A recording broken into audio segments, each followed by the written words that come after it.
Good morning. Thank you for enjoying it with a six pack. The Scotty Six Pack, the only podcast that's bringing you everything you need to know in Wisconsin sports 6-ish days a week. That's our namesake, the Scotty Six-ish Pack. I am your host, Kedrick Stumbris. You can follow me on the website, formerly known as Twitter, at Kedrick Stumbris, and follow the podcast at Scotty Six Pack to get the latest updates in Wisconsin sports. While you're here, smash the subscribe button, hit that like button. Helps other people find the show. If you're watching on YouTube, where you can find us, youtube.com/@Scotty6pack, hit that bell so that you get notified as soon as we upload an episode every morning. You'll have it. You'll get to watch it. Spotify has that bell too. Get notified. Turn those notifications on. Today, we are here to talk about the Green Bay Packers because the defensive coordinator search is moving along. And we haven't talked about it since the Joe Barry firing news became official.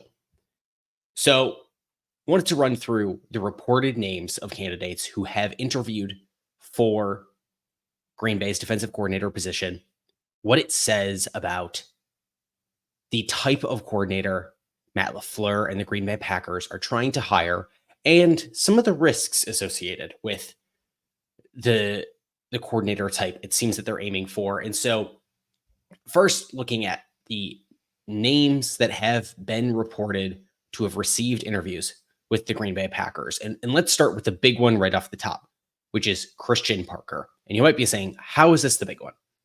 This is not even one that you, Kedrick, mentioned as a potential candidate when you first talked about this a week ago. And I'll say, yeah, that's kind of why it's the big one. Because Christian Parker, who is currently a defensive backs coach in Denver, coached in Denver the last 3 seasons under 3 different head coaches. 3 different head coaches in Denver have chosen to keep Christian Parker around. 3 different head coaches have put their stamp of approval on Christian Parker. That's a good sign for saying this guy might know something. And the interesting part about that is the only on-field coaching job in the NFL that Christian Parker has had. He's never called plays defensively at any level. And seemingly, however, he's had a lot to do with the defensive scheme that they built in Denver. This season, when Nathaniel Hackett, of course, flamed out after his 1 season in Denver, was kept around by Sean Payton. Was kept around by Sean Payton. And Hackett, of course, brought in Vic Fangio to run that defense. And Christian Parker was kept on and helped Sean Payton's new defensive coordinator, Vance Joseph, kind of mesh those 2 schemes together. A little bit of what they wanted to do. And really helped break that down. And Denver's defense, of course, improved quite a bit throughout the season. You got to see that a little bit when Green Bay played Denver at Mile High this year, when the Broncos kind of started their resurgence into something of relevancy for a handful of weeks there in the middle of the NFL season.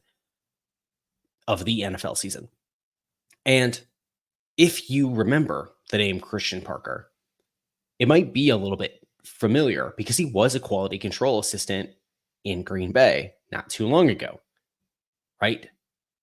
Up until when Mike Pettin was fired.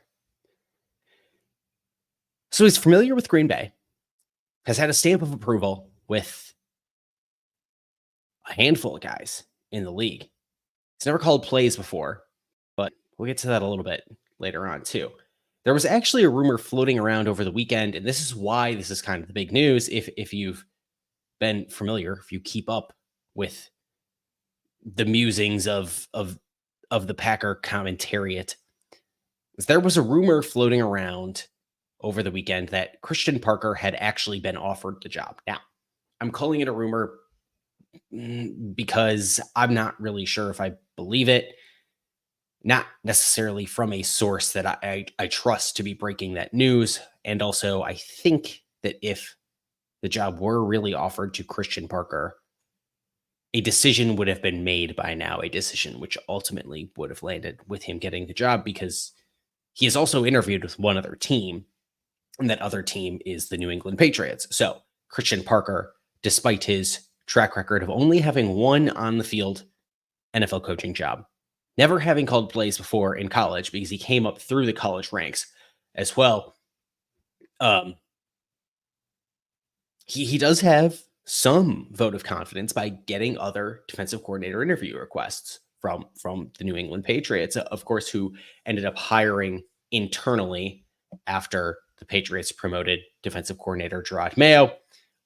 A defensive coach underneath him in that same system ended up being promoted to defensive coordinator. So Christian Parker still hanging around there. A little bit interesting. There's not a ton of information to see kind of what scheme he would run, but we have an idea that, hey, he's a guy who can implement a defense, a guy who can mix good defensive schemes, probably something good to look at for a defense that needs to be willing to be tinkered, in my opinion, and run to the strengths of the personnel and the weaknesses of the offenses that it is going to face. So the next candidate is Brandon Staley. Brandon Staley, who we did mention in the podcast right after Joe Barry was fired last week. However, there was pretty immediate reporting after that Brandon Staley wouldn't get very serious consideration for the job. Now, that doesn't mean that reporting was wrong. Could just mean that Brandon Staley, who is being interviewed for the job, is not necessarily Matt LaFleur or the Green Bay Packer organization's preferred candidate for the position. Could be, you give him an opportunity. Of course, Brandon Staley is the former Chargers head coach, has just been fired there after his few seasons in LA, and didn't have great defenses while he was there. He really made his bones by his one season with the Los Angeles Rams, the year they won the Super Bowl, by having the third ranked defense by DVOA in the league. Now, Staley has also interviewed with Miami, but I, again, don't love this as an option. I get why people like to keep him around. Look, he was hired by Sean McVay. Haven't seen really anybody fall off of that Sean McVay tree scheme. It's not exactly his tree because it's on the defensive side of the ball, but these assistants that have coached with Sean McVay have generally been successful in the league overall, found themselves as successful coordinators at the least. But I'm not sold on Staley. I know that being a head coach is a different gig than being a defensive coordinator, but the data point that I always look back to is that Brandon Staley, who had the third best defense of the league by DVOA in his one season as a defensive coordinator, also did that with all-pro talent in Aaron Donald and Jalen Ramsey. And you say, okay, well, yeah, you can't blame him for the talent around him. He did coach up that talent. All right. But when Staley left, that defense only fell from third to sixth in the league in DVOA. Doesn't seem that there's a ton of drop-off there when Staley leaves. I'm not sold on him. Then you have third candidate that is reported to have interviewed with Green Bay, which is Bobby Babich. He is the Bills linebackers coach. He has also coached safeties in Buffalo. So it tells you that he has some level of a type of defensive savant flexibility that you see along in that same vein as a Christian Parker, who we mentioned before, somebody who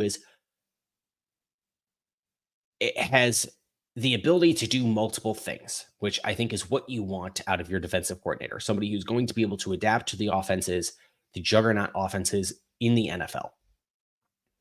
So having somebody who's coached multiple positions, which you do not typically see in the NFL, especially on the defensive side, that could be a good sign. Bobby Babich has also interviewed with the Dolphins, much like Brandon Staley. He's also interviewed with the Giants. This would be interesting. This is, another different scheme altogether that Babich comes from. None of these coordinators come from the same scheme, as well as the last candidate that we have rumored to have interviewed with the Green Bay Packers, and that's and I believe I'm totally butchering this. I believe this guy is from Europe. I believe he's from England. I believe he's British, whatever you want to call it. He played football in Europe. It's Aden Durd. I don't know. I'm so sorry. um, but it's the Cowboys defensive line coach. And the one thing that Bobby Babich and Aden Durd have in common is that they both come from blitz heavy schemes. Now, the blitz heavy scheme that Durd comes from is off of the Dan Quinn tree. Of course, the Packers did just dismantle that Dan Quinn defense in the playoffs. It's maybe a little bit hard to see the Packers go ahead and hire a defensive coordinator from a defensive staff, which it had just depanced in the divisional round. But Dirt has only coached with Dan Quinn in the NFL. So they have a very tight relationship. He is absolutely fallen right off of that tree. And he's also had a couple of defensive coordinator interviews, but with different teams, with the Falcons. But that was actually filled last night by Jimmy Lake, the Rams assistant head coach. And then the Rams had also interviewed Aden Durd. Gives you a little bit of insight. Not totally surprising that Sean McVay and Matt LaFleur are going after not just similar, but also the same kind of defensive coordinator candidates altogether. We did mention a name last week on the Cowboys defensive staff that we thought maybe might be in the mix here for the Green Bay defensive coordinator job. And of course, that's Al Harris. Al Harris hasn't interviewed with Green Bay. Doesn't seem like he's going to be in the mix here. But we're going to talk about some of the other names involved who I had predicted would be. We don't necessarily have confirmed interviews for them yet, but looking at them, what their status might be, and if they still have the potential to be in the mix. And we're going to talk about that right after we talk to you all about our friends over at TickPick, because you got to get to a game. You got to get to a game. And if you want to save $10 on your first order and you want to never pay hidden fees ever again, because TickPick doesn't believe in hidden fees for buying tickets, maybe you got to get to a Bucks game after they get back from this 5-game road trip. And you're trying to figure out the best way to do it. Maybe you're getting ready to go see that big tilt that Wisconsin is going to play on Sunday with Purdue at the Kohl Center. Go buy your tickets on TickPick for that. Save $10 on your first order. Get the best deal for tickets that you can get anywhere on the market. And that is going to be when you buy your tickets on TickPick.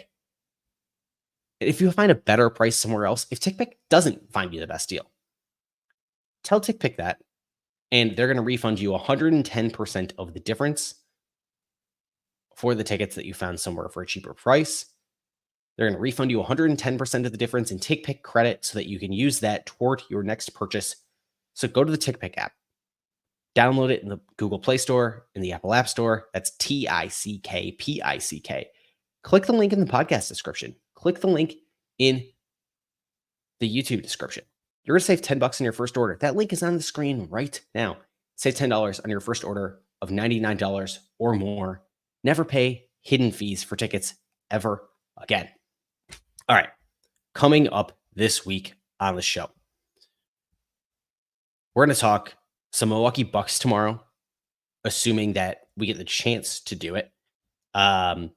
Because maybe, just maybe, we end up having some Green Bay Packers news actually drop instead. So then we're going to come in with that show instead. But plan as of now, we're going to talk to the Milwaukee Bucks tomorrow. And then after that, we're going to get into this big week ahead for Wisconsin Badgers basketball team. Thursday, Friday, previewing, recapping Wisconsin basketball against Nebraska, efforting a guest for that one to go ahead and help us preview that Nebraska game. And then Saturday, we'll actually have a pod drop in the feed Saturday morning to preview that big tilt with Purdue that Wisconsin is going to host at the Kohl Center. And we do have a great guest locked up for that one who is going to help us preview that one. So stay tuned to the feed. Going to be a great week on the show. Hitting everything. Packers, Bucks, whole lot of Badgers basketball as Wisconsin really doing a lot of work this week. Just put a piece up on the site at Badger Notes on Tyler Wall this season, how he's really climbing up through the UW record books, and a little bit of a hidden gem in his game this season. I'll link that in the podcast description. Please go ahead and read that. Would mean a lot. But we talked about some of the other names involved in the Packers defensive coordinator search that we don't have confirmed interviews for. And of course, the Packers don't themselves confirm these interviews, but we have good reporting to say that these interviews have happened. And when we're talking about names that, we said on the show would be involved in the search, but haven't appeared in interviews yet, the first one is Ajiro Evero, who was a finalist very close to getting the job in the Packers' last defensive coordinator search that ultimately ended in Joe Barry's hiring, and is the current defensive coordinator of the Carolina Panthers.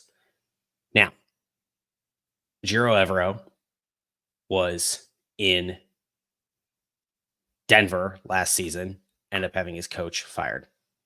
Okay. Then he was in Carolina this season, also had his first year head coach fired in the middle of the season. So, sorry, hit the mic. Ajiro Evero kind of got bad luck, and now is maybe a little bit stuck in his contract situation. He was hired under the now fired Frank Reich, and his contract, of course, inherited by Dave Canales, who has the Carolina Panthers job, and Carolina has every right to keep Ajiro Evero on, and they have shown interest in doing that. They have been denying teams the opportunity to interview Ajiro Evero since before they actually hired their head coach. If you are not familiar, if you are going from defensive coordinator to defensive coordinator job, teams can block those interviews if other teams request them. You cannot block a coach from interviewing for a promotion. You can block them from making a lateral move, which in this case it technically would be. And although this is a coaching staff that Evero was not hired into, so there is some semblance of saying, well, maybe he would be hireable. Wouldn't be that he would just get automatically blocked by Carolina. It seems that that's where this is headed. Albert Breer of Sports Illustrated, he didn't report anything. I think this was late Sunday, but he did say in an article that people should stay tuned, were his words, to Evero, because he would be a likely candidate for a Rams defensive coordinator position and a Green Bay Packers defensive coordinator position if the Panthers, allowed him to be hired away, which left some room for speculation there. And I don't know if that was intentional room by Albert Breer to speculate there, or just hey, if this were to happen, these are maybe some likely places. Fed a lot of early morning speculation on Monday, but ultimately I don't think that he's going to be able to leave Carolina, because also on Monday we got reports that Carolina continues to block interview requests for Evero for open defensive coordinator positions. He was also blocked from interviewing for the job in New York and the job in Miami. So don't think it's going to be Ajiro Evero. I also don't think that it's going to be Jesse Minter, who we mentioned was going to be a likely candidate for this position. With Jim Harbaugh off to the NFL, him going to the LA Chargers, reporting seems to indicate that Jesse Minter is going to be following Jim Harbaugh to the NFL as the Chargers defensive coordinator. So Jesse Minter also going to be out here. Jim Leonhard, although he has not had an interview confirmed, I think it's likely that he's in the mix here in some capacity if he wants to be. I